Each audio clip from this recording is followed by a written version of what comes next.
The hosts of Red Table Talk are, from left to right, Jada Pinkett-Smith, her mother Adrienne Banfield-Norris and her daughter Willow Smith.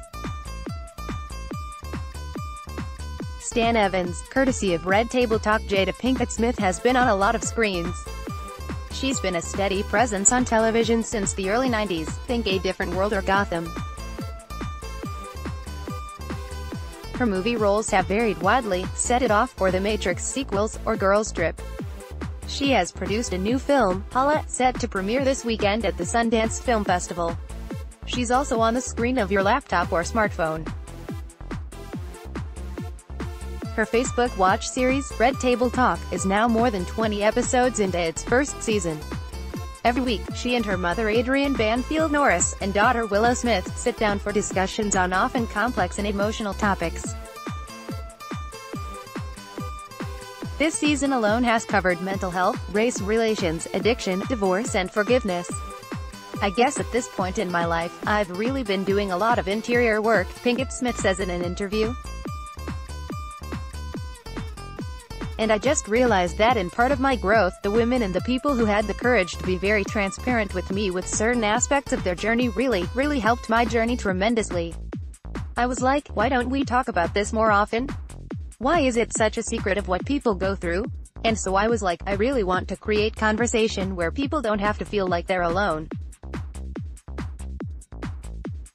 And whatever pieces individuals can take with them to make whatever changes they might feel is necessary for more happiness, more joy, more peace, I want to be part of that journey. Interview highlights on the open discussions of the show. Compared to her reputation as a private person, people have a lot of romantic and fantasy ideas around relationships. And considering the powerful journey that husband Will Smith and I have been taking together, I really thought it was important to shatter, whatever facade had been out there. Now that I'm older, and with all the work that I've done, I feel like I have the capacity to be more transparent, and luckily enough, so does my family. So just because there are certain things that we talk about on the Red Table doesn't mean that we don't have boundaries.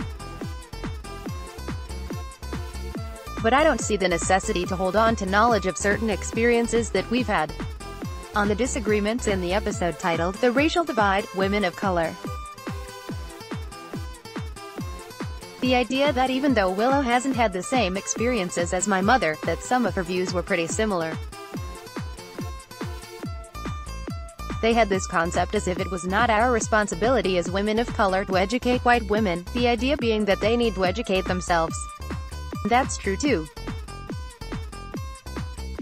But at the same time, I do believe that we as women of color have to have a certain openness in having conversations to help white women understand our experience. On the episode, Surviving Loss. I had literally lost a friend on that tape day. A friend died literally before we started taping that day. And that particular episode, I got to learn, about some struggles that Willow had been going through. Yeah, I lost a friend, but I also gained some really deep insight about love and child rearing, and that was that we can't always be with our children in their darkest moments, but that if we pour as much love as we can into them, that love remains, and that love can help them pull through dark moments. And that's what's important. And at the Red Table, that's what we try to share. On a topic the show is still trying to figure out, there's a couple topics on infidelity. We're looking at different doctors and different specialists to come and talk about infidelity, and how to actually produce it, and who will be willing to come in talk about experiences of infidelity. It's tough, and it's sensitive. There's far more complex explanations than sex-crazed men who don't know how to control themselves or blah blah blah blah. So I think we have a very interesting perspective about it, and I think that it'll be a fiery show, to say the least. Sydney Harper and Ashley Brown produced and edited this interview for broadcast. Patrick Jaron Watanan adapted it for the web.